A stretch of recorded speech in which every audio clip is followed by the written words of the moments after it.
Hello, everyone. I am so excited to be here. And this webinar is designed for those of you who've started to sell your soaps but are struggling to make a living. So just to tell you how it will work, we've got a chat box. So please put any questions in there.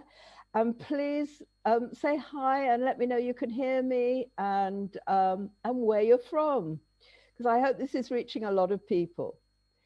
So during the webinar, I'm going to be talking to you about the 7 reasons that most common reasons why a soap business is failing. And at the end of it, I'm going to also tell you about a program that I've been working on for months, which is designed to it's designed to really dig deep into the stuff that we're going to cover today. So please stay with me to the end if you are someone that's struggling to make money, because this program will really help you. But let's get into the presentation. I'm going to share my screen. Hold on. I'm not very techy, so you'll have to bear with me here. Okay, so first of all, I would like to introduce myself to those of you that don't know me. So I'm Melinda Koss, and many of you will know me because I wrote many years ago a book called The Handmade Soap Book, which has sold hundreds of thousands of copies and certainly started a lot of people in Europe on this crazy journey. So this is my kids making our I treasure this photograph. This is my kids making our very first batch of soap. We were living in rural Wales. I was a single mum at the time. I had very little internet. We didn't have websites and emails the way that you do. Everything was dial in at that point, I think. I was miles and miles from shops and buyers, and I started off working from home. That's me in my kitchen. That's Sharon. I had 2 pigs called Sharon and Tracy at that time, who both lived in the house with me. And this was me 18 months later. I'd built my business to a point, just 18 months, I built my business to a point where we were supplying all the UK supermarkets and prestige stores in London, like Harrods and Harvey Nicks, if any of you are familiar with those. And we were making over a ton of handmade soap a day. And I'm going to tell you a little bit about how I did that. But before I do, I want you to not feel intimidated by my journey. What's really important is that you decide where you want your business to get you and how you want to run it. Not everybody, I'm fully aware that not everybody wants to build a mega business. It just happens that I wanted to and I did. Okay. So that was my curing room at the Handmade Soap Company. And this is where I live now. So we're now a few years on, but I live in the south of France, and I've got my swimming pool and my animals around me. And this is the lifestyle that I wanted for myself. And I want you to have whatever lifestyle you want for yourself. So I'm getting close to retirement. I haven't decided when I'm going to do that yet, but it was really important for me to write down, having coached over 200 entrepreneurs on this journey, to write down all the things that I felt I wanted to pass on and make sure that you understood about building a soap business. So soap has been wonderful to me. It's taken me all around the world. I've set up 3 social enterprises in Africa. And you can do with this business whatever you choose to. You've just got to understand how to do it. And just to keep your attention, this is a link to a half-hour documentary that was done on me building my company in Wales. So if you want to have fun, I look like a lunatic on it, but anyway, that's some relaxing viewing for you at a later time, if you want to know a bit more about my work. Okay, so let's get this first elephant out the window, out the cupboard, wherever it's hiding. And that's COVID. So I know that we're living in absolutely awful times, and I know it feels like nobody's got any money and nobody's spending any money. But for a soap maker, this is absolutely the best time to start a business. So the global handmade soap sector, just the handmade soap sector, is valued at 150 million. And that has doubled since February. Okay. Um, and the other fallacy is that we believe that people are not prepared to spend more for artisan products. And in fact, now more than ever, they most definitely are, because people are focusing strongly on their health. They're having more time to consider what's good for them and what's bad for them. And the green movement and the vegan movement and the artisan handmade movement is absolutely rocking it right now. So if you believe that there's no money about and that there's no sales going on because of COVID, this is actually stopping you from selling. This is something that's going on in your head, but isn't actually doesn't actually exist in the real world. And the other thing that I want you to note, just for your reference, a very interesting statistic here is that the average price for a bar of handmade soap is $10. Okay, so just tuck that fact away for you until a little bit later on. Hey, hi, we've got some late joiners coming in. Okay, so number one, and this is a mistake that I made, and I think it's probably something that many of you have done. So what's happened here is that you've discovered soap making, you've got totally passionate about it, you're making all the varieties and shapes and sizes and colors that you can think of, you're giving it to your friends, they love it, and they think you should start a business. And tell me in the chat box if that's how you started. Now, because you are growing like this, you're starting off with hobby equipment, and you're being very reactive. So you're making the soaps that you like to make and then trying to sell them. But it's really, really important, if you want to turn this into a business, that you have an absolute clear plan. So the place to start with that is really at the end. If you're thinking to yourself, well, I would like to make this into my work, my full-time work, what you need to do first is to write down a list of all your outgoings and work out exactly what you need to earn in your first year to keep going. Once you know what you need to earn, you can work out how much soap you need to sell during your first year to get you there. And that's the time when we should gear up our workshops and buy our equipment to make absolutely sure that we can make the volume of soap that we need to make in order to earn a living. So there's absolutely no point in making little kilo batches and then having a problem selling them or getting out there on the market and selling them, only to find at the end of the year that you're struggling like mad because you're just not earning what you need. So having a clear plan is critical. And that's something that we're going to dig really deeply into in the program. Now, I said before that not everybody wants to build a mega business. Please accept that I understand that. So I wanted to tell you the story about a client that I work with called Marie-Armelle. And Marie-Armelle was selling soaps here in France she makes beautiful soaps, and she was selling them here in France on various markets. And she's a single mum, and she wanted to grow her business, and she just didn't know how she could do that because she also valued her time and wanted to spend time with her kids. So what I came up with for her, it turns out that she was living in a tiny village in France, but it was on a through road in the wine region. And you get a lot of tourists in the wine region. And also her living room opened up onto the street. So what we did was we turned her living room into a studio and a shop. People could come and watch her make soap and buy it directly from her. And the reason that I suggested this from Marianne was that her background was actually tourism. She'd worked in the tourism industry, and that lit up a spark for me.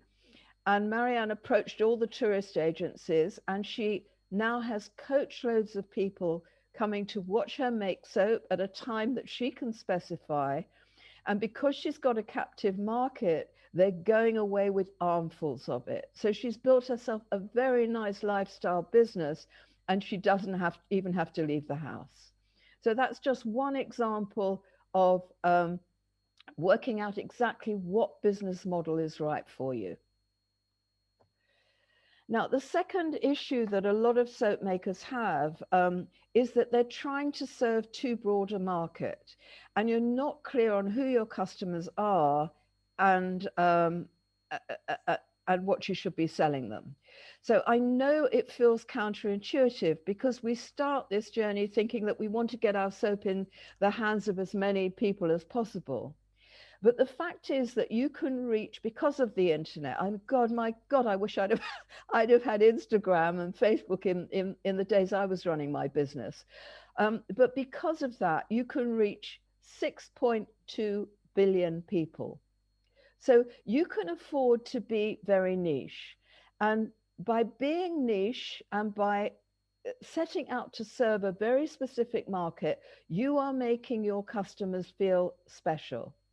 So to give you an example of that, if you were to create a mechanic soap, on the surface of it, you might feel, yes, but how many mechanics can I reach? Well, just give it some thought about how many you could actually reach around the world. And also think about the difference between, they go out wanting to buy a soap that's going to get the oil and grease off their hands. And there's two soaps out there. One is a general soap that's for everybody, and one's a soap that's called a mechanic soap. Which one do you think they're going to buy?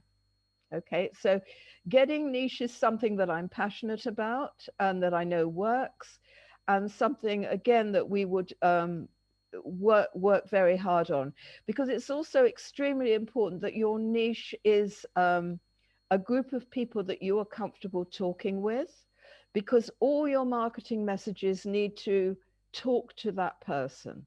There's a science to this. Okay, so as an example of this, I want you to meet Stevie Lomas. And Stevie is a client of mine who has a soap making business in Dubai. Now, Stevie came to me 4 or 5 years back now to learn how to make soap. I was running courses in London. And she had a very, very clear idea what she wanted to do. Dubai makes very little product. So when tourists go there, there's nothing specifically from Dubai that they can go home with. And she wanted to make a soap in Dubai that used local ingredients and that said Dubai, a gift item that said Dubai.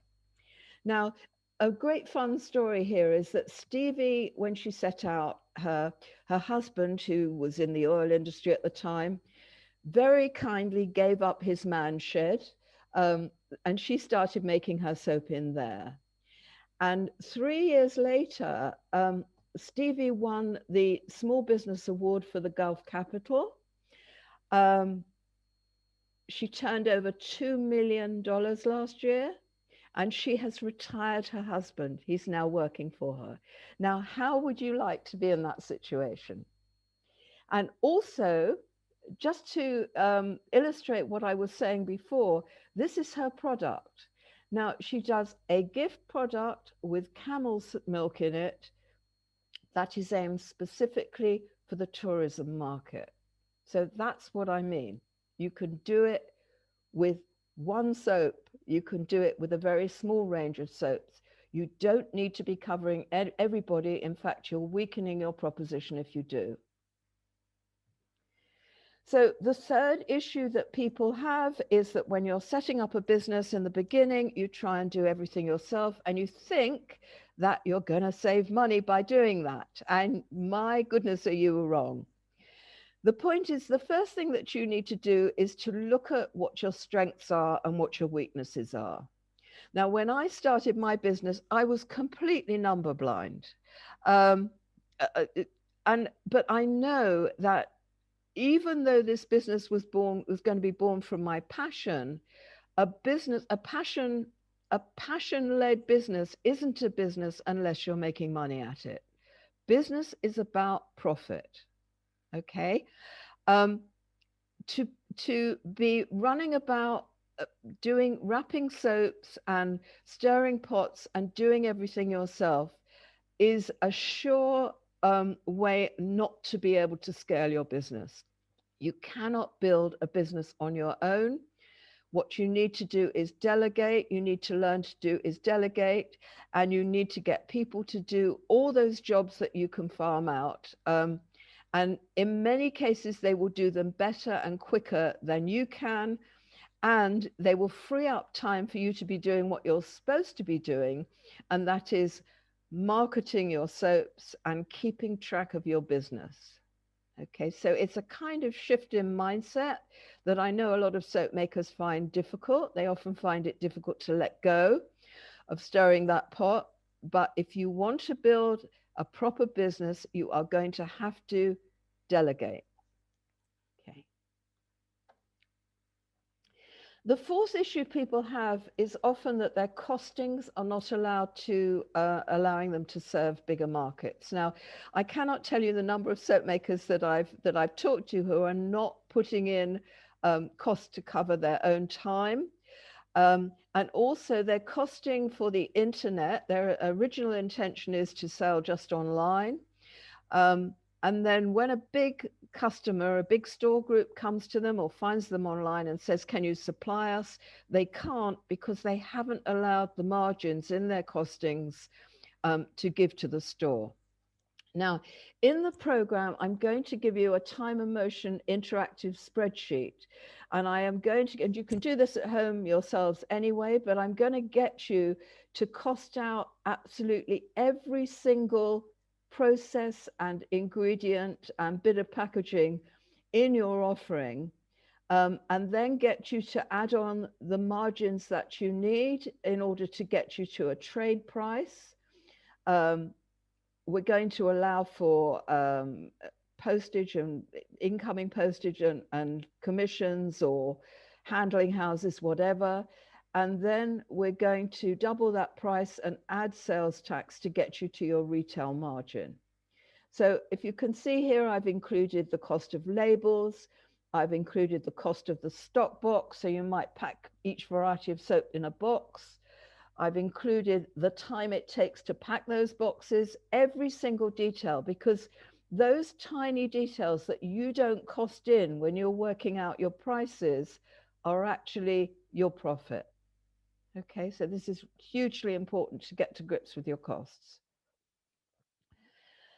Now, I've talked to a lot of soap makers whilst I was putting together this program, and I know that one major issue that they have is their production and the facility that they're working in isn't allowing them to scale up. So quite often the orders are there, but they just don't have the premises, or it doesn't feel like they can scale up where they are. Now, many soap makers start off making 1 kilo batches, and because they produce, or 2 kilo batches, and because they're producing a load of different soaps, they tend to keep their batch sizes small. And the truth is that to build this, even as a home-based business, you should plan to make your soap once a month. I can see you all screaming at me. Stop screaming there. Are you screaming at me? Tell me in the message, how often do you make your soap? The point is this: if you're making bigger batches, you have just one load of washing up to do. If you're making tiny kilo batches, you have God knows how much washing up to do. And the other point is that the equipment that you need to make big batches is actually a lot cheaper than the hobby type equipment that you're going to buy to make small batches. So for me, when I set up the handmade soap company, there wasn't anybody specializing in soap making equipment. It was unheard of. So I literally had to invent and improvise every bit of equipment that we used. So I bought, I remember initially I bought big buckets that kids stored toys in, to big plastic buckets to make the soap in. And I remember waking up in the middle of the night thinking, okay, so I've got this big bucket, but how am I going to stir it? There isn't a spoon long enough, being used to working from pots at home. And I remember thinking, I can use a canoe oar to stir the soap. I'm going out and buying a child's plastic canoe oar to stir the soap with. That was before I discovered the electric drill with the squirrel on it. But anyway, what I'm saying here is you can be really clever and improvise with your equipment, and you can make much bigger batches than you think you can. You don't have a shelf life with soap, or you have an extended shelf life with soap that allows you to make much larger batches than you're probably making. And in terms of your production facility, there are ways around that too. You can work in a garage, you can work in a barn. You can probably during this time get really low prices on a small industrial unit. So again, that's something that depends on your vision for how you want to grow, but it's something we go into in depth. But a lot of it is to do with making clever rather than working yourself to death making soap 24 hours a day.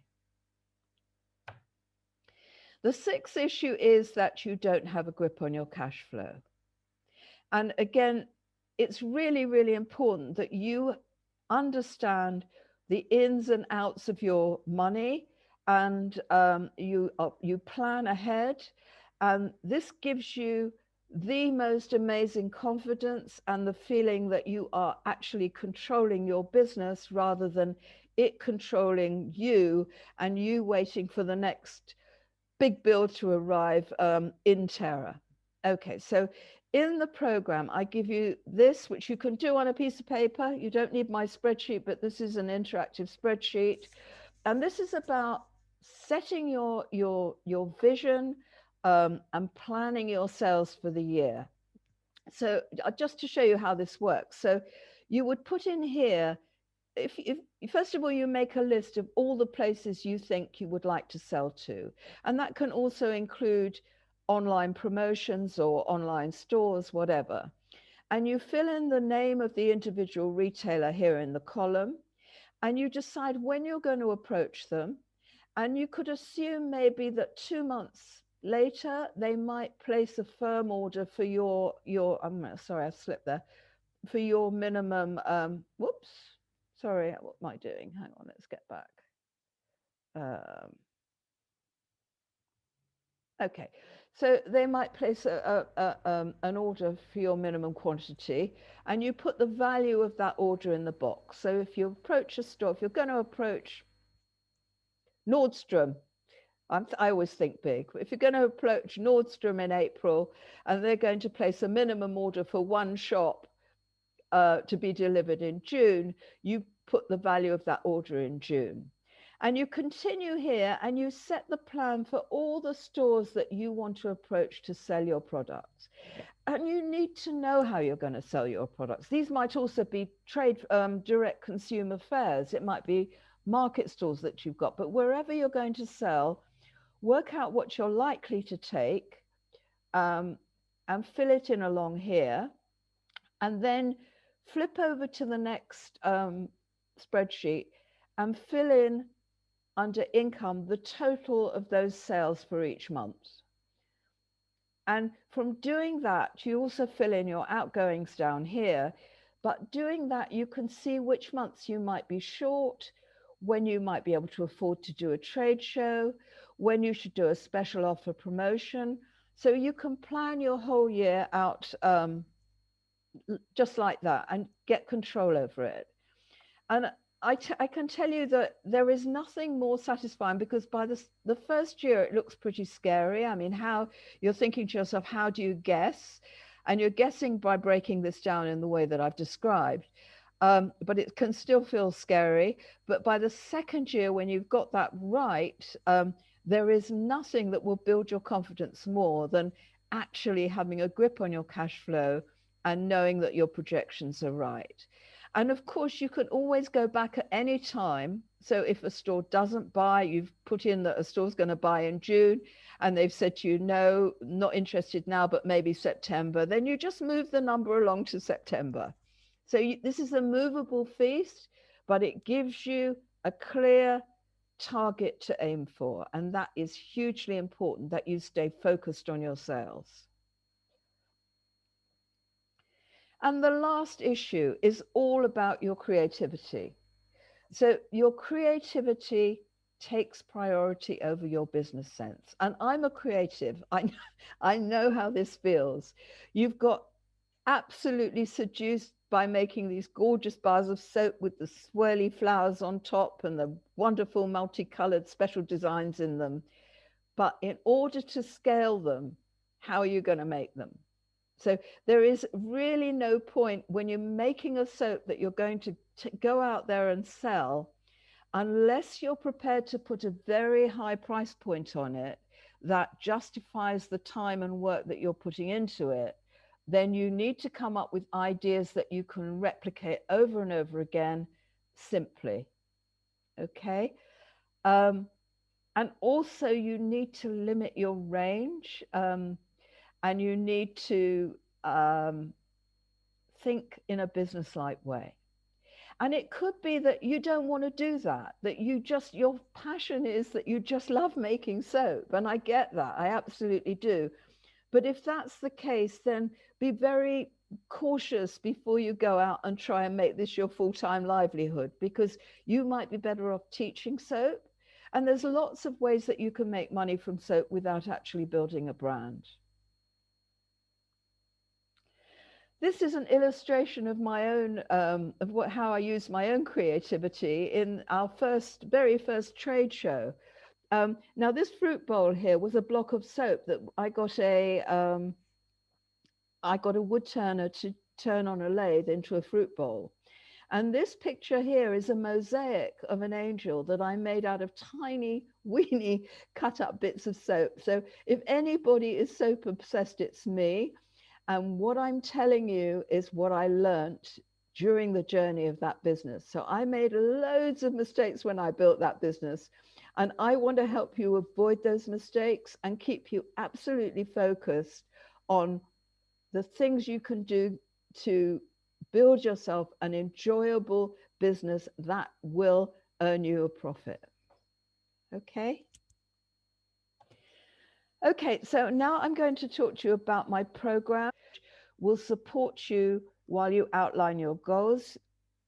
It will, you'll get 7 recorded webinars, long webinars, and also extensive workbooks that will help you work out what your business should look like, where you want it to get to, and how you're going to get it there. It's going to help you define your resources, work out your production process, sort out your equipment, and make the best of what you've got. So I'm not about people going out there and spending loads of money if they haven't got it or they don't want to, but you have to know how to make the best of your money. Because if you're buying hobby equipment, I remember we outgrew in our first year, I think we outgrew our equipment every 6 weeks. And I remember also having a 12.5 kilo bar of coconut oil delivered to my house and looking at it and thinking, that's going to take me a year to use up. And then 18 months later, I was buying a ton of it a day. It's going to help you get a grip on your finances. So you'll get these spreadsheets and these planning spreadsheets from me for costing and planning. And I'm going to talk you through in detail how to do that. It's going to help you create an irresistible brand. And whichever way you look at it, this is a soap business, and this is 80% marketing and 20% product. Okay. So we really need to nail down that niche for you and get you out there. We're going to look at different models and routes to market to get to your customers. We're going to talk about loyalty plans. And overall, you're going to learn how to approach and sell purchasing managers of stores and chains, how you've got to deal with them. So this is going to help you sell like a superstar. And you'll also learn about agents and distributors and middlemen and the agenda that a buyer has, and online and offline selling, and how to deliver what your customers really want from you rather than what you want to deliver. Okay. So in addition to the 6 online workshops, the package also includes extensive workbooks that I'm going to get you to work through, and of course the spreadsheets. And also there's a pack of recorded interviews that I've done. I'm opening up my little red book here that I've done with experts and colleagues that are going to help you market successfully on Instagram. There's an Instagram course in here. Manage your time efficiency. I've got a time management coach that's going to talk to you. I have a London PR agency that specializes in the beauty business, and she's going to talk to you about how to approach PR. I've got a copywriter who's going to do a workshop with you on writing copy that for your website and for your marketing, for your social media, that's going to convert into sales for you.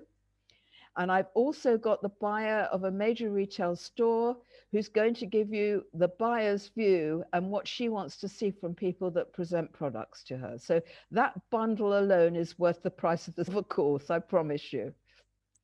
Okay, now I'm going to put the, you'll see the website for this course flash up below.